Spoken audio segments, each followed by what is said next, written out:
Good Tuesday evening to you. Richard Scott here for the local forecast update. Things pretty quiet for now, but we've got some active weather ahead. Two systems we're carefully watching. One comes in at the pre-dawn hours Thursday morning. Another system that could bring the chance for stronger, perhaps some severe storms will arrive late in the weekend.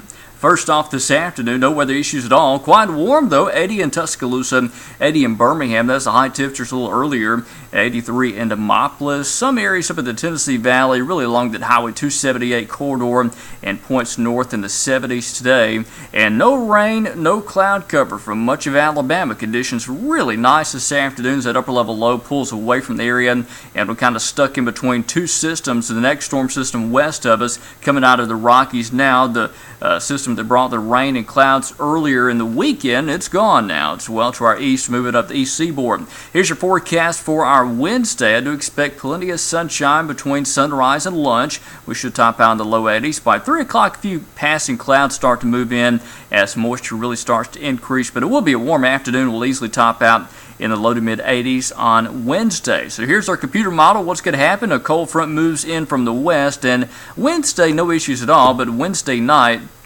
and this will be into the pre-dawn hours Thursday morning. A line of thunderstorms will work across the area. This will be a weakening line of storms, but sometime between 1 a.m. and 8 a.m. there could be some stronger, perhaps a few isolated severe thunderstorms in the pre-dawn hours Thursday morning. Now by around 8 or 9 o'clock in the morning, the issues will be to our east. In fact, here's 8 a.m. Thursday morning. Notice at that point, the front's coming through. The storms are moving out of our area into Georgia by that point.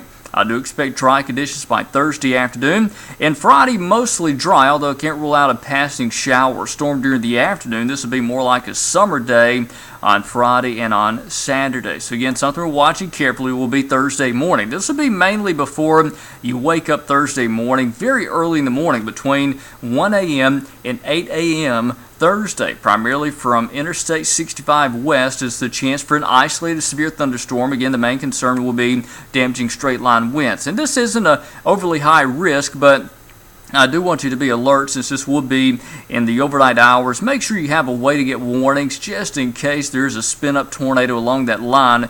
I do expect the risk of that to be low. You see the scale here for hail, tornado, and flooding looks very low with this event, but the damaging straight line winds is a possibility as the storms do come through. And now we'll catch a break after this event moves on for a couple of days, but another system we're carefully watching, this is the 500 millibar chart. Big upper air trough becomes negatively tilted on Sunday. Basically, that means this system is going to have a lot of energy with it and could produce a risk of severe thunderstorms across the southeast, including Alabama. This will be Sunday afternoon into Sunday night. Now, that's still several days out. We'll have to get closer to fine-tune the details, but as the way it looks, the Sunday event certainly bears watching. It's got some of the red flags we'll look at when you have the risk of severe weather in terms of instability, uplift, wind shear, things of that nature. So we'll need to watch that Sunday event carefully. Again, we're several days out. Don't want you to be overly concerned at this point, but it is one we do need to watch. But again, that'll be pretty late in the forecast. So let's go into that forecast. Again, what we got for the pollen count. Oh, it is going to be in the moderate category. If you're an allergy sufferer, if you watched a couple of weeks ago, the pollen count has certainly come down some, but it's still there. Now, Saturday, the pollen count does come back up to the high range. So if you're an allergy sufferer, hang on. We've still got some pollen days of spring to continue. Now, again, here's your forecast. Now, Thursday, you see the 60% chance for rain. That's all before 8 a.m. Again, that's in the pre-dawn hours, primarily before sunrise Thursday. Friday, Saturday, kind of like a summer day.